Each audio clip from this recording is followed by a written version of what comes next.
God bless our veterans, and may God forever bless the bond between our nations, forged in war and strengthened in peace. Ladies and gentlemen, Mr. Joe Schott.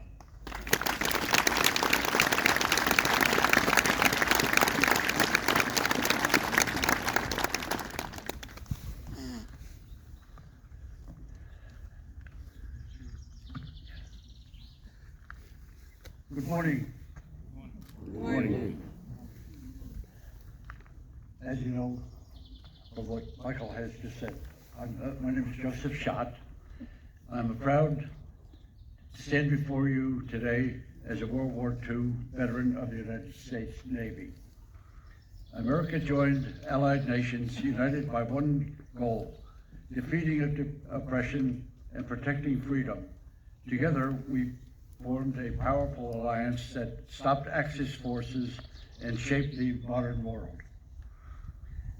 On this 82nd anniversary of D-Day, we honor all who fought and died during Normandy invasion, and in particular, today we honor the heroic British soldiers who captured Pegasus Bridge here at Cannes.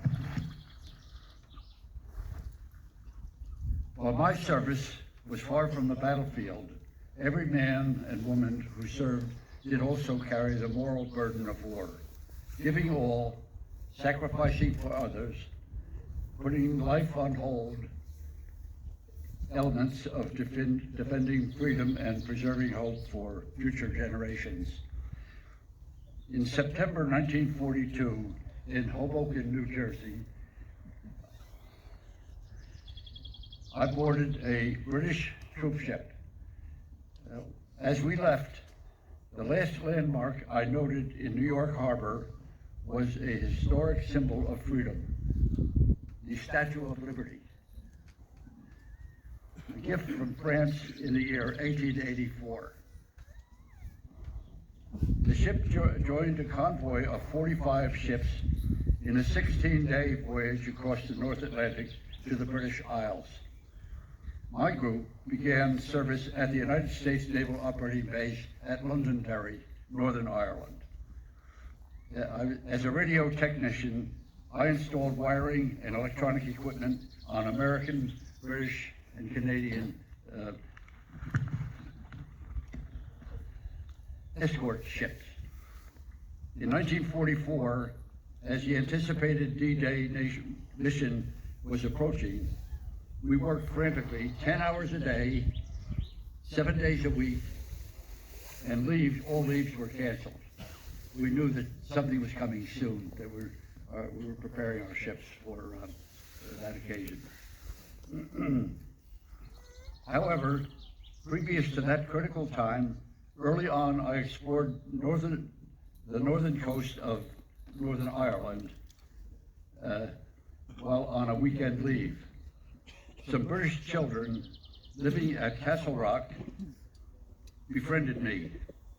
Names were Hillary, the 16-year-old boy, Derek, 10-year-old boy, and Sophie, their sister. She was 7.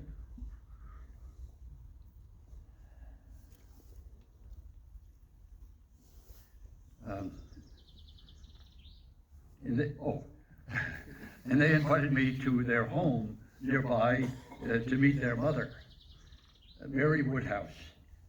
Their father, George Edward Woodhouse of the Royal Air Corps, was serving in Egypt, and the children hadn't seen their father for 4 years. However, before they arrived in this safe haven to survive the war, the family had been living near Saint-Malo, France. In June 1940, British troops were actively evacuating from France under Operation Ariel.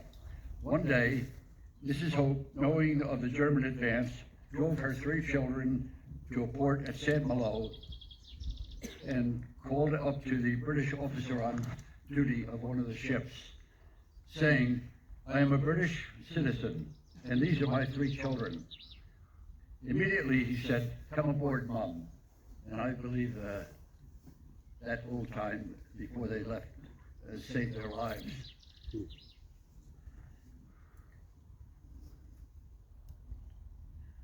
The Woodhouse family eventually made their way to Castle Rock, Northern Ireland for the duration.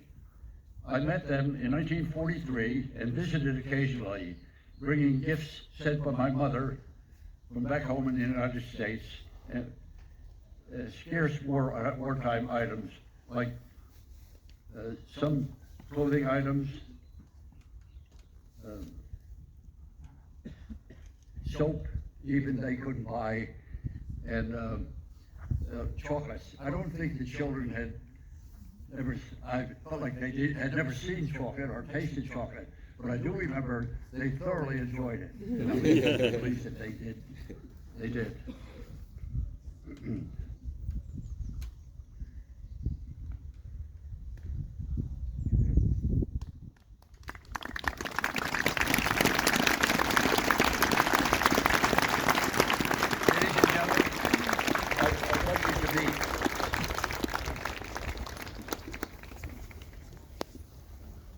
Sophie, the little girl who was 7 years old then.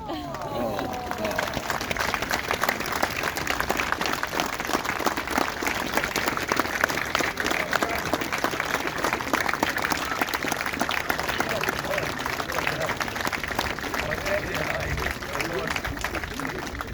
almost for Sophie.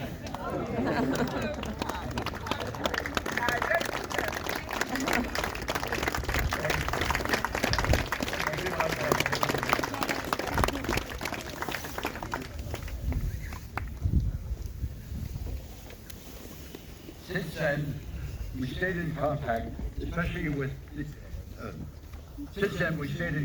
especially with the youngest Sophie through Christmas cards and other correspondence. Now, on here I say, it is my great pleasure to have you meet Sophie. I did that. She's here with her two daughters and one grandson. To me, this is the true legacy of the Allied victory. Not only did nations and forces, families cared for one another, and friendships formed during the wartime lasted a lifetime.